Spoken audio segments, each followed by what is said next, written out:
और परमेश्वर ने कहा, दुनिया में उजाला होने दो, और उजाला हो गया। और फिर इस उजाले से परमेश्वर ने जमीन पर जिंदगी की रचना की और इंसान को धरती की हर चीज पर हुकूमत करने का मौका मिला। उसे अच्छाई और बुराई के बीच चुनाव करने का मौका मिला, पर हर कोई मनमानी करने लगा क्योंकि वो ईश्वर के कानून को समझ नहीं पाया था। इंसान पर हुकूमत करने लगा। हारने वाले को जीतने वाले की खिदमत करनी पड़ती थी, कमजोर को ताकतवर की गुलामी करनी पड़ती थी, और इस तरह दुनिया से आजादी का माहौल खत्म हो गया।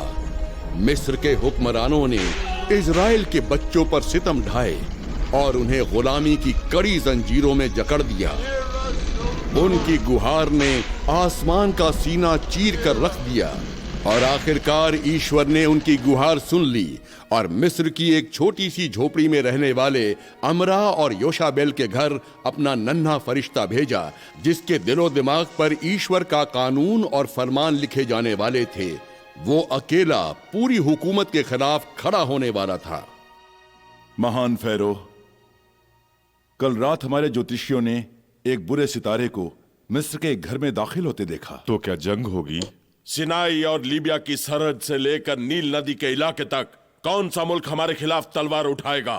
जिस दुश्मन से डर है वो मिस्र के सीने में है। क्या? हमारे यहूदी गुलाम जो गोशन में रहते हैं। मैं दुश्मन को उसकी तलवार से पहचानता हूं, ना कि उसकी जंजीरों से। पुरोहित, जंजीरों को तलवारों में बदलते देर नहीं लगती महान फैरो। कुदरत का फरमान है कि इन्हीं गुलामों में से एक मसीहा पैदा होगा जो उन्हें गुलामी से आजादी दिलवाएगा। सितारे ने उसके जन्म का ऐलान किया है। तो खत्म कर दो सारे यहूदियों को। गुलाम संपत्ति होते हैं सेनापति। जितने ज्यादा गुलाम होंगे हम उतनी ज्यादा ईंटें बनाएंगे।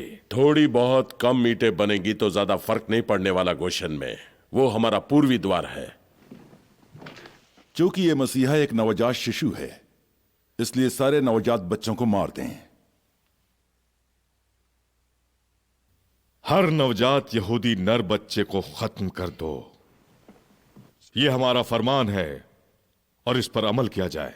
यह फरमान है हमारे पहले रेमेसिस का।